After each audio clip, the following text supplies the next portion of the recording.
Now I want to give a shout out to one of my subscribers and a big thank you for the recommendation they gave me to Rigid.Ink, as Rigid.Ink has actually sent me a bunch of filament to test out. Now, if you stay tuned, find out what's inside. So here's what I found inside. We carefully open this guy and we dig in. And so right off the bat, like every good filament pack, of course, it's double bagged. Ta-da! Alright. And so first off, we have the Rigid.Ink subscription pack. Now, if you aren't familiar with this, check out Rigid.Ink, as they're actually running a subscription pack right now, and they actually have some really cool prizes. It's actually relatively cheap, and if you live in the UK, I would highly recommend this, as I believe shipping is free for this. Don't quote me on that. I'm going to put the details and a link in the bottom of this description video so you can go on and check this out. I highly recommend it, and you seriously won't regret it. Now, let's see what we find.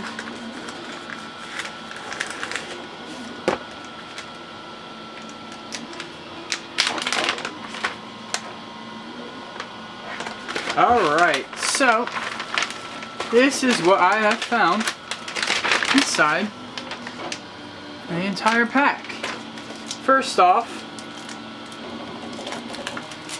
you have to keep your nutrition up while you're printing.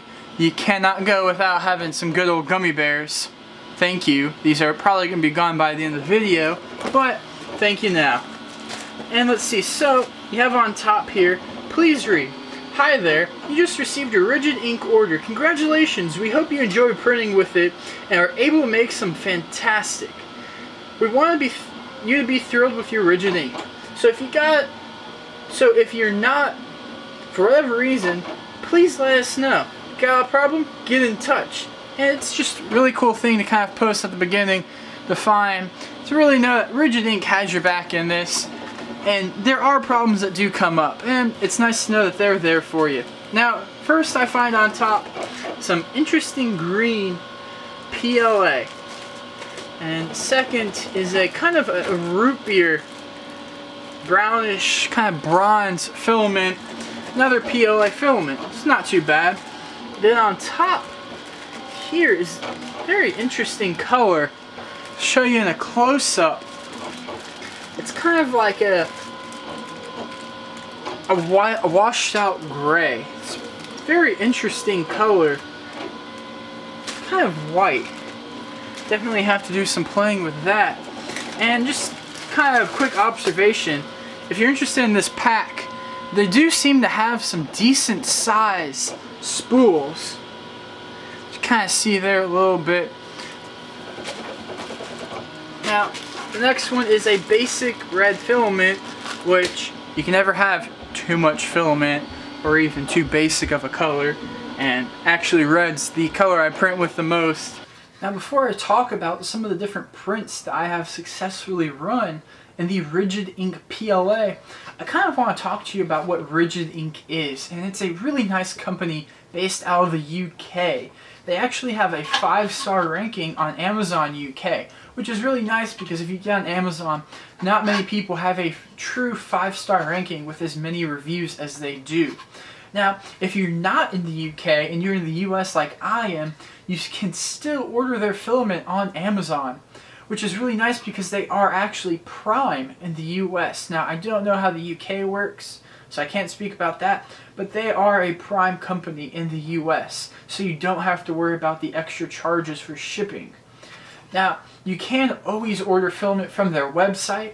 If you're in the US like myself, it kind of is a disadvantage for you as you do have to pay for shipping, but if you're in the UK, you can always order from their website. Check them out. It's Rigid.Ink, and you go straight to their website. Some really nice filament. Now, another nice things that I've learned about them and doing a little bit of research while doing some of the prints is that they're really devoted to giving you the best quality filament that they can with the best tolerances they can. If you haven't seen Ed's video on Rigid.Ink's main page, I'd give that a 2-minute watch. really short, and it kind of explains the values of Rigid.Ink. And kind of going off what he said, you can't describe good until you see it, and that's exactly how I feel about the filaments that they have sent me. Really nice, high quality.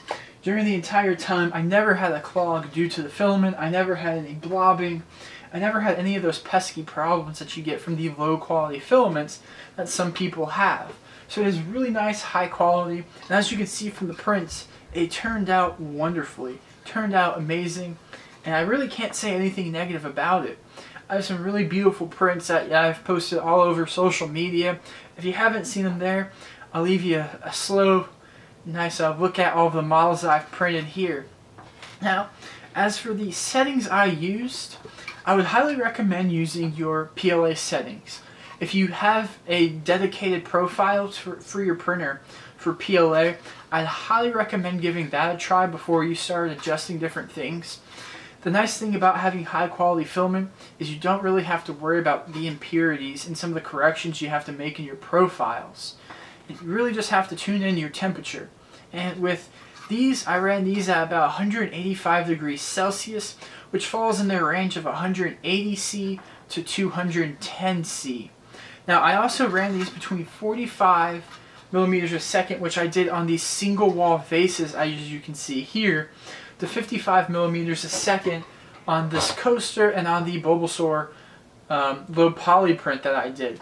These both turned out successful in both temperatures, in both speeds. Now, on my Robo 3D, if you're unfamiliar with it, it actually has a glass bed.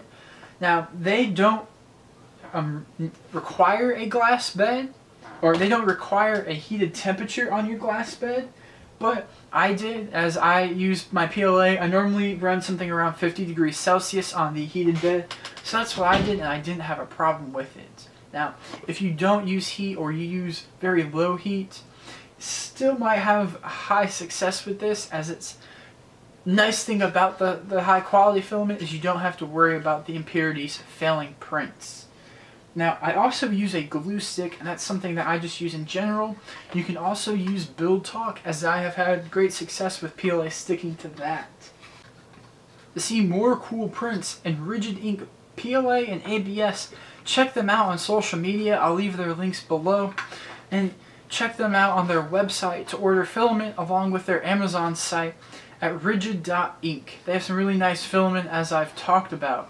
Now, to see more reviews and more projects that I'm currently working on, check me out at 3DP Geek on Instagram, Chris_Brown_3D on Twitter, and for full reviews, check out 3dpgeek.com. Now, if you have any more questions, feel free to shoot me an email at chrisbrown@3dpgeek.com. Until next time, have fun.